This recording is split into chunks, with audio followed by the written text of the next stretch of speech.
আলাইকুম 2026 সালে তোমরা যারা এসএসসি ভোকেশনাল পরীক্ষা দিবে তোমাদের সবাইকে স্বাগতম। আজকে আমরা আলোচনা করব সিলেবাস এবং মানবন্টন নিয়ে এবং মূলত পদার্থ, গণিত এবং রসায়ন এই তিনটা বিষয় নিয়ে আলোচনা করব। এবং জরিপ চালিয়ে দেখা যায় ম্যাক্সিমাম শিক্ষার্থীদের ভয়ের জায়গা বা আতঙ্কের জায়গা থাকে গণিত, রসায়ন এবং পদার্থবিজ্ঞান। তো আমরা আজকে এই তিনটে বিষয়ের সিলেবাস, মানবন্টন এগুলো নিয়ে আলোচনা করব। 2026 সালে এসএসসি ভোকেশনালে এসে কিছুটা মানবন্টনের পরিবর্তন করা হয়েছে। অর্থাৎ এখন থেকে চলতি বছর থেকে সরাসরি 12টা বীজগণিত থেকে প্রশ্ন থাকবে, সেখান থেকে তোমাকে 8টি প্রশ্ন দিতে হবে। অর্থাৎ কোনো সৃজনশীলের মতো এরকম কোনো কিছু থাকবে না, অথবা ক খ এরকম থাকবে না। ডিরেক্ট তোমাকে 8টা, যে কোনো 12টা প্রশ্ন দিতে হবে, সেখান থেকে যে কোনো 8টা দিলেই হবে। বীজগণিতে তোমাদের অধ্যায় রয়েছে মূলত 4টা। একটা হচ্ছে গিয়ে এক চলক বিশিষ্ট সমীকরণ, যেটা 5 অধ্যায় রয়েছে। এরপর রয়েছে 11 অধ্যায়। এরপর রয়েছে 2 চলক বিশিষ্ট সমীকরণ, অর্থাৎ ওই যে আমরা যদি যেগুলো করি, যেমন অপনয়ন করি, এরপরে আমরা প্রতিস্থাপন করি, এই অঙ্কগুলো রয়েছে। এবং 4 নম্বরে রয়েছে আমাদের ধারা, যেটা তোমাদের পাঠ্য বইয়ের 13তম অধ্যায় রয়েছে। জ্যামিতিতে তোমাদের রয়েছে 8 অধ্যায় এবং 14 অধ্যায় এবং সাথে রয়েছে 15 অধ্যায়। আর পরিমিতি তোমাদের চলতি বছরে কিছুটা পরিবর্তন করে পরিমিতি আনা হয়েছে, যেটা গত বছর ত্রিকোণমিতি ছিল। চলতি বছরে ত্রিকোণমিতি নেওয়া হয়েছে ক্লাস 9-এ। পরিসংখ্যান এবং পরিসংখ্যানে একটু মার্কস বাড়ানো হয়েছে, অর্থাৎ পরিসংখ্যানে গত বছর ছিল 5 মার্কস, চলতি বছর পরিসংখ্যানে 6 মার্কস করা হয়েছে। এই ছিল তোমাদের গণিতের যে মান বন্টন এবং সিলেবাস, কি কি আছে এবং কি কি নেই।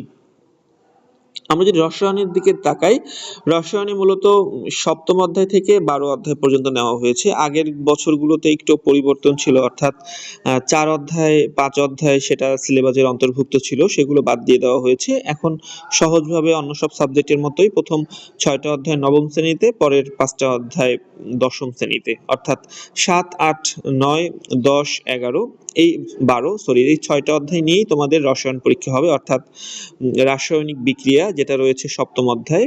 8ম অধ্যায় রয়েছে রাসায়নিক শক্তি। 9ম অধ্যায় রয়েছে অ্যাসিড ক্ষারকের সমতা। 10ম অধ্যায় রয়েছে খনিজ সম্পদ, ধাতু অধাতু। আর 10ম অধ্যায় রয়েছে জীবাশ্ম এবং 11 অধ্যায় রয়েছে আমাদের জীবনের রসায়ন।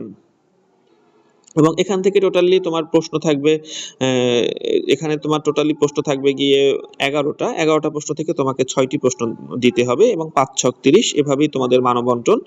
এবং ক বিভাগে থাকবে মূলত 3টে অধ্যায়, খ বিভাগে একটা অধ্যায় এবং গ বিভাগে থাকবে তোমাদের 3টে অধ্যায়। এভাবেই তোমাদের যে সিলেবাস সাজানো হয়েছে। অর্থাৎ তোমাকে অবশ্যই 10 অধ্যায় যদি পড়ো, 10 অধ্যায় থেকে 2টা প্রশ্ন অবশ্যই থাকবে, এর জন্য 10 অধ্যায় অনেক ইম্পর্টেন্ট। 11 অধ্যায়টি একটু তুলনামূলকভাবে কঠিন। 11 অধ্যায় 12 অধ্যায় 2টা মিলিয়ে তোমাকে 3টে প্রশ্ন থাকবে, যেখান থেকে 2টো দিতে হবে। অনেক শিক্ষার্থীর আতঙ্কের জায়গা থাকে এই 11 অধ্যায়টা। এরপরে আসলে আমরা একটু পদার্থবিজ্ঞান নিয়ে যদি আলোচনা করি, পদার্থবিজ্ঞানও সেরকমই করা হয়েছে। অর্থাৎ ওখানে ছিল 7 থেকে 12, এখানে করা হয়েছে 8 থেকে আমাদের 8 অধ্যায় থেকে শুরু করা হয়েছে এবং 8 অধ্যায় থেকে আমাদের মূলত 13 অধ্যায় পর্যন্ত এই অধ্যায়গুলো রাখা হয়েছে। 8 অধ্যায় ছিল আমাদের আলোর প্রতিফলন, 9 অধ্যায় আছে আলোর প্রতিসরণ, 10 অধ্যায় হচ্ছে গিয়ে তড়িৎবিদ্যা এবং চৌম্বক ক্রিয়া, 11 অধ্যায় চলবিদ্যুৎ, 12 অধ্যায়ে রয়েছে তোমাদের বিদ্যুতের চৌম্বক ক্রিয়া, অর্থাৎ ওই NC/NP এই টাইপের যে অঙ্কগুলো আসে। এবং পরের অধ্যায়ে রয়েছে তোমাদের যে তেজস্ক্রিয়তা, অর্থাৎ আলফা, গামা, বিটা এবং ইলেকট্রনিক্স, এটা নিয়ে তোমাদের সেমিকন্ডাক্টর, এটা নিয়ে তোমাদের মূলত সিলেবাস। এবং মোট কথা এখান থেকে তোমাকে প্রশ্ন আসবে ওই আগের মতোই, অর্থাৎ 11টি, সেই 11টি থেকে তোমাকে 6টি প্রশ্ন দিতে হবে, যেখান থেকে আলোকবিদ্যা অর্থাৎ 9 এবং 10 8 এবং 9 এই 2টা অধ্যায় থেকে প্রশ্ন থাকবে 4টা, সেখান থেকে 2টা দিতে হবে।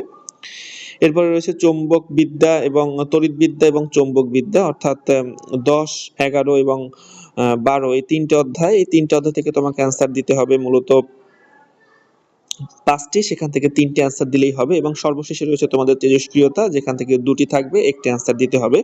তোমাদের সুবিধার্থে ক, খ এবং গ দেওয়া হয়েছে। তো ক বিভাগ থেকে তোমাকে 2টো, খ বিভাগ থেকে তোমাকে 3টে এবং গ বিভাগ থেকে 1টি, মোট 6টি প্রশ্নের উত্তর দিতে হবে, যার মার্কস হচ্ছে গিয়ে তোমাদের ৫ ছক ৩০।